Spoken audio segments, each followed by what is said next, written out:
آپ کے نزدیک ادب کی ڈیفینیشن کیا ہے؟ کہ اللہ جمیل و یحب الجمال.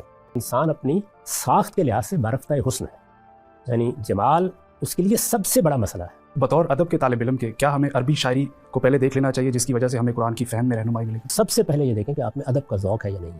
اگر آپ میں ادب کا ذوق نہیں ہے تو آپ قرآن کو معاف رکھیں. یونان کا دیکھ لیں، روما کا دیکھ لیں، آپ انگریزی ادب دیکھ لیں، ہمارے اردو ادب کو دیکھ لیں، فارسی ادب کو دیکھ لیں. اسی طرح سب سے بڑھ کر فطرت کے قریب جن ادب کی روایتوں سے میں واقف ہوں، اور اس میں ایسے لگتا ہے کہ جیسے بڑی غیر معمولی منطق داخل ہو. قرآن مجید کا معاملہ یہ تو نہیں ہے نا کہ وہ کوئی افسانہ تخلیق کر رہا ہے، وہ کوئی ناول تخلیق کر رہا ہے، وہ کوئی اساطیری روایت کو بیان کرنے کے لیے آیا ہے. وہاں جہاں ہم خالص ادب پہ بات کر رہے ہوتے ہیں وہاں خیال میں بھی ادب ہے، وہاں وہم میں بھی ادب ہے، وہاں اسطورے میں بھی ادب ہے. اسی وجہ سے ہم یہ کہتے ہیں کہ وہ اصل میں ایک ادب پارا ہے، لیکن بئی معنی نہیں کہ وہ افسانہ ہے، وہ ڈرامہ ہے، وہ شاعری ہے، اس معنی میں نہیں. قرآن مجید کی اصطلاح کو اگر آپ مستعار لے لیں تو اس کا بنیادی مقصد وہاں انذار ہے، نہ کہ ہدایت کا ابلاغ. اصل میں تو ہدایت ہی ہے، لیکن اس کو اس نے زیادہ اہمیت دے دی ہے. تو وہاں آپ کو وہ چھوٹی صورتیں نظر آتی ہیں. وہ اپنے فن کے ماہر لوگ ہیں، ان کا دین سے بھی بڑا محبت کا تعلق ہے. ان کو آپ کسی ایک آیت کی لطافتیں اپریشیٹ نہیں کرا سکتے، یہ ممکن ہی نہیں. وہ آپ سے یہ تقاضا کریں گے کہ اے دسو گل کی عربی ادب ہو یا اردو ادب ہو یا فارسی ادب ہو.